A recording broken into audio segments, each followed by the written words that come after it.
Okay, so, yet another change in plans. I consulted with Thomas Austin over at Soundtracks about the bulbs that I had used and why I can't seem to get the Mars light to work more than one, beyond just pushing F24 and it just switches on for a second. So he told me that I had used the wrong bulbs, the wrong LED bulbs. The decoder buddy, or rather this specific decoder buddy, comes with onboard resistors. So to put an LED with a resistor built in is, for lack of better words, overkill.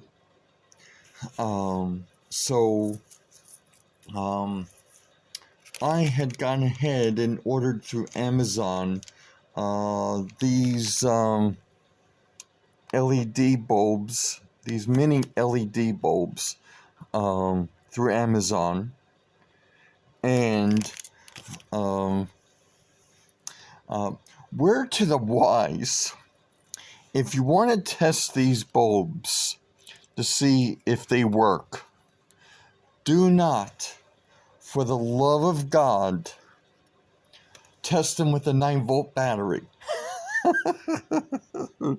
Yeah, lesson learned. I didn't see the first one burn out, but then I took a second LED bulb to the 9-volt battery, and you should have seen the puff of smoke that came up. So they will work. They will work when tested with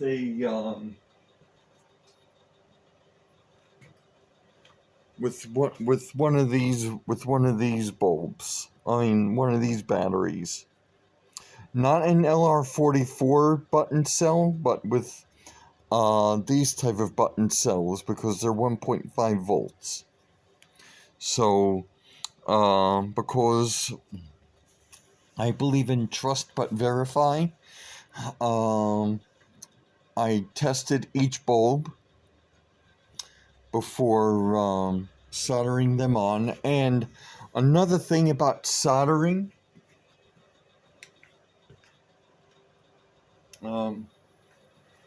George over at Soundtracks and I would say Larry Linger from the solo contracting videos turned me on to this Chip Quick SMD 291.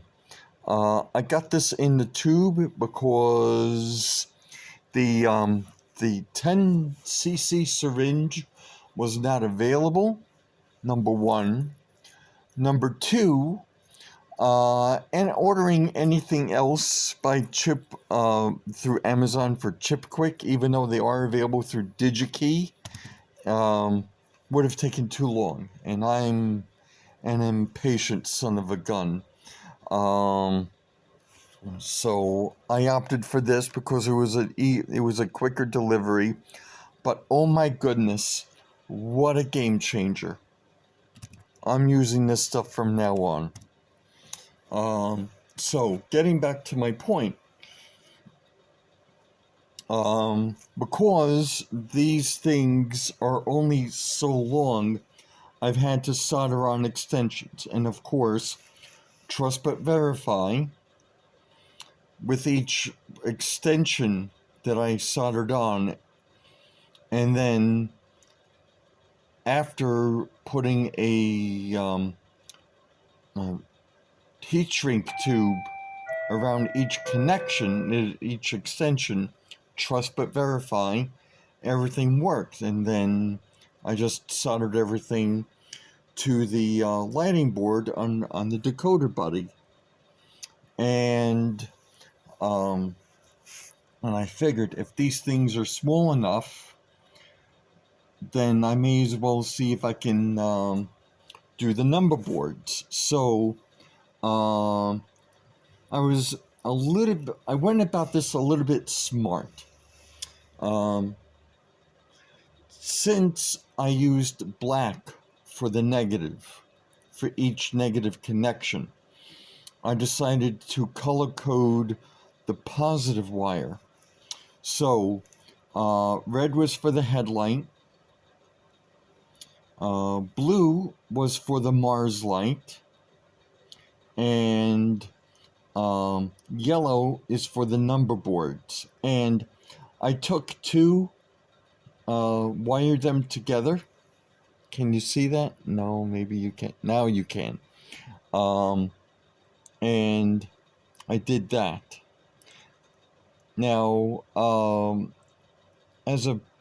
now I did change the wiring assignments. A0 is still the headlight. That hasn't changed. What I did change were the assignment for the number boards and for the Mars light. The Mars light is now A2, which is also FX4, controlled by CV52, and the number boards. Yeah, the number boards are A1, CV51, and the Mars light is A2, CV52. Yeah. When I go through this recording, I'll make sure that I got all the correct CV numbers. So I am going to switch on the main line.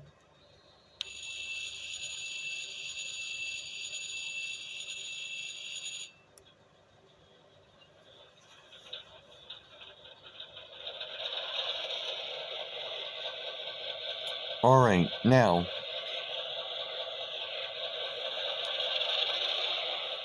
we have the light. That works. FX3, which corresponds to A1, and function key number 24 is the number lights.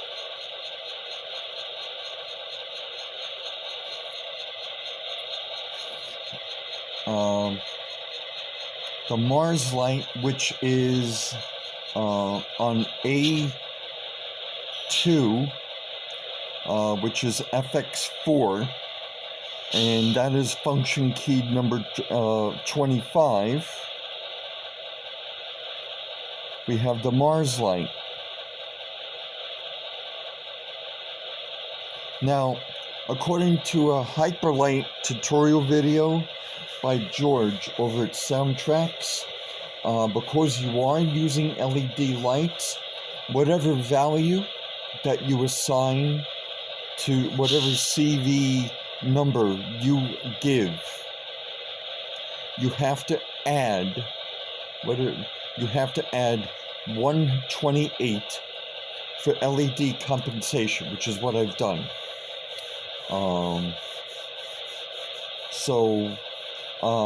I do have an email sent to Tom and George, and they haven't responded yet, probably because they're irritated by me by now. I've asked them, how can I get the number boards and the Mars light to stay on longer than just pressing it down? I don't want to mash this thing down, mash down the function key, even though I'm using a Amazon Kindle Fire tablet. But still, there has to be a CV value to assign to prolong the duration. Because as far as I could tell, I got everything right.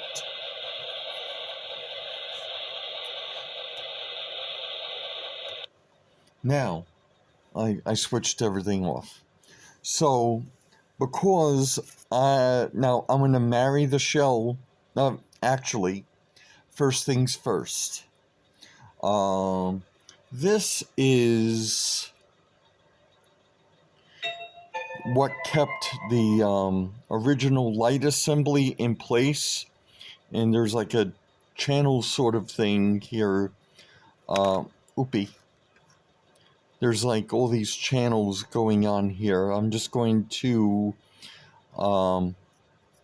shave this down because I'm going to take a dab of hot glue and glue the number boards, the lights for the number boards to the number boards, the Mars light to the Mars light bulb, and the headlight to the headlight bulb.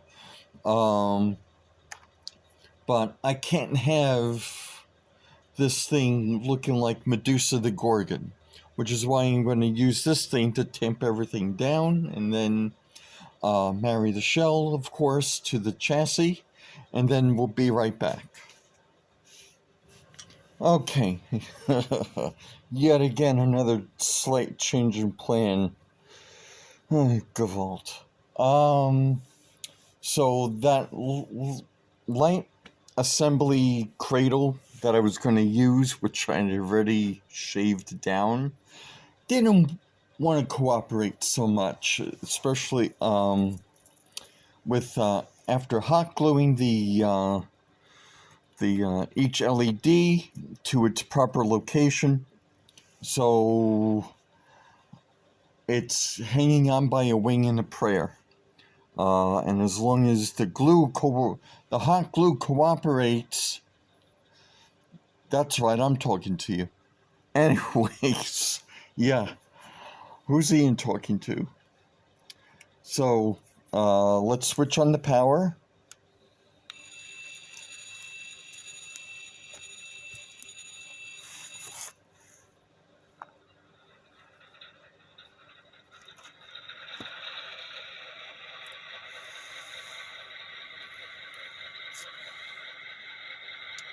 So, there's the headlight.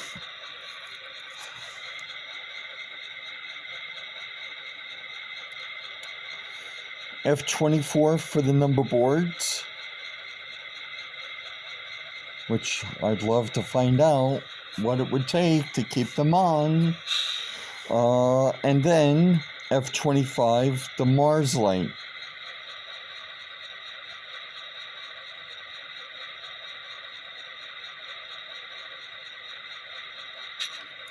Beautiful. Now, since this is after reconnecting the shell to the chassis, we really haven't heard the locomotive as it sounds with the shell on. So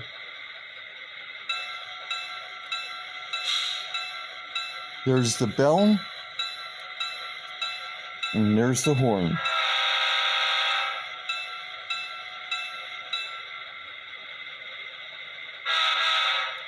F3 for the short horn. Beautiful. Absolutely gorgeous. So, for whatever reason, these Protos do not like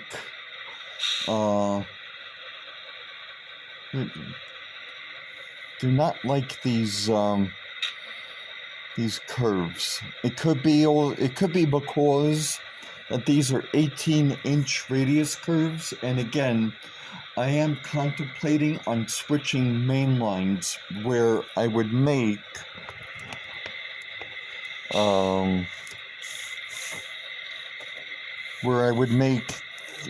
this main line the other DCC EX main line, and make this main line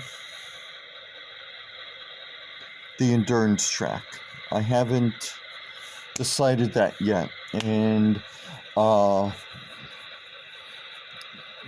also don't have the time and that way it would make both DCC EX mainlines with 22-inch curves.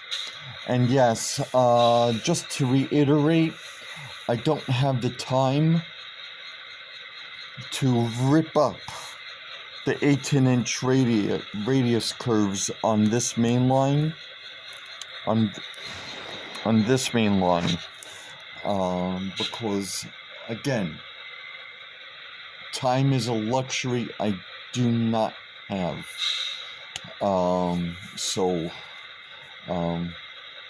Sooner or later, I will figure it out.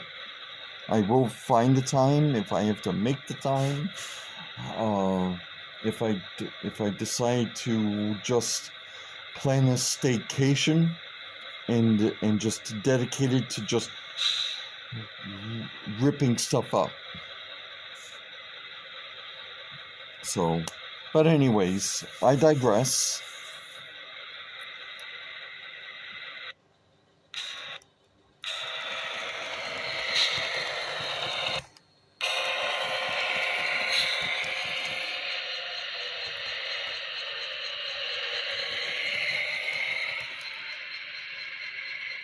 So, I'm going to let her run around on the other main line to get her acquainted, and to get her sillies shaken out a little bit more, and then we'll hook some cars up. Be right back.